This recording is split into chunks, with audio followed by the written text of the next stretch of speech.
by the blistering heat of midsummer beatdown, turning sweet Mitchell grass in the paddocks near Brown.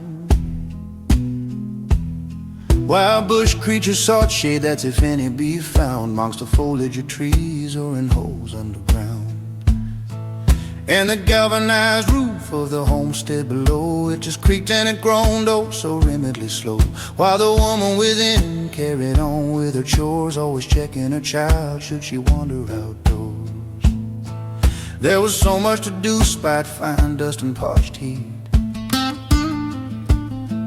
With her muster now on, she was run off her feet.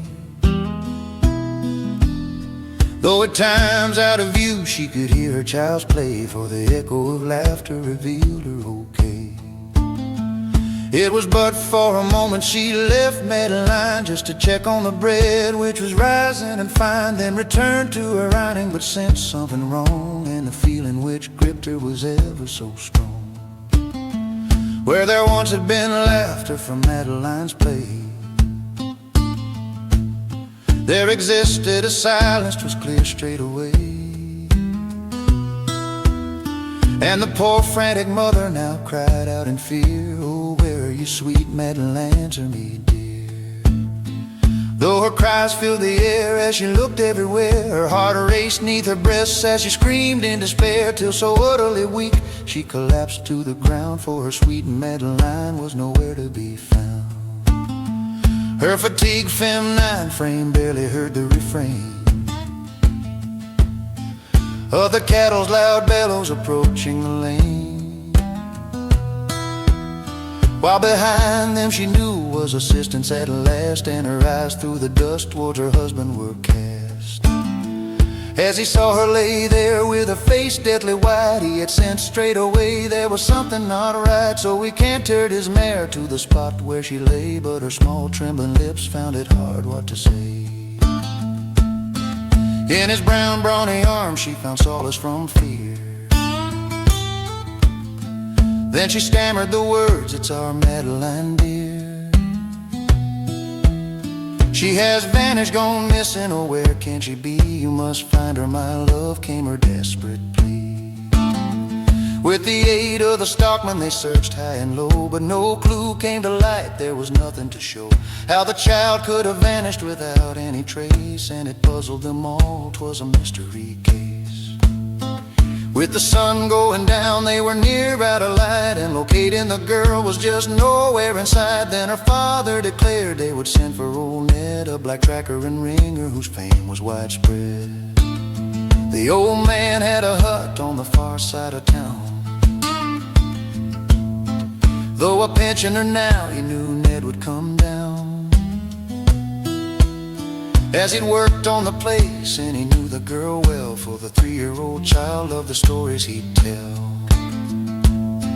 When the sun disappeared in the west with its light, the old bushman had Madeline's tracks in his sight, and he followed the signs only his eye could see, till he came to a halt and bent down on his knee. At the cattle yard rails her tracks ended for now, while Ned saw on the ground a fresh hide from a cow that the sweet young girl's father had slaughtered for meat. But to where the child was, sure had Ned feeling beat. On the hide lay a post which was 3 meters long, and to Ned's mindful eye he felt something was wrong. So he lifted the post and then pulled back the hide, which revealed a small body all curled up inside. As Ned reached for the girl, a tear welled in his eye, for it caught him off guard, he was not known to cry. But the small lifeless form that he passed to her dad made him weak in the gut and left shaking like mad.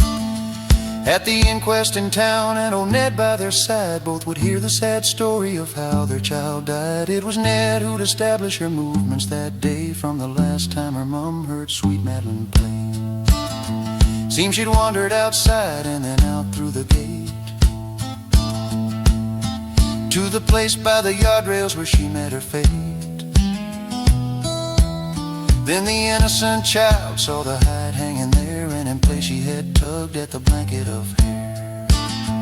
But the hide being green slithered down from the rail, and it trapped the young child in a gruesome dark jail. Then the 3-meter post, much to Madeline's woe, it had slid along the top rail and caused the death blow. Seems at time the great healer would finally allow to this couple a son, but they'd solemnly vow in their hearts they would cherish and firmly enshrine all the memories they'd shared with their sweet Madeline. In their hearts they would cherish and firmly enshrine all the memories they'd shared with their sweet Madeline.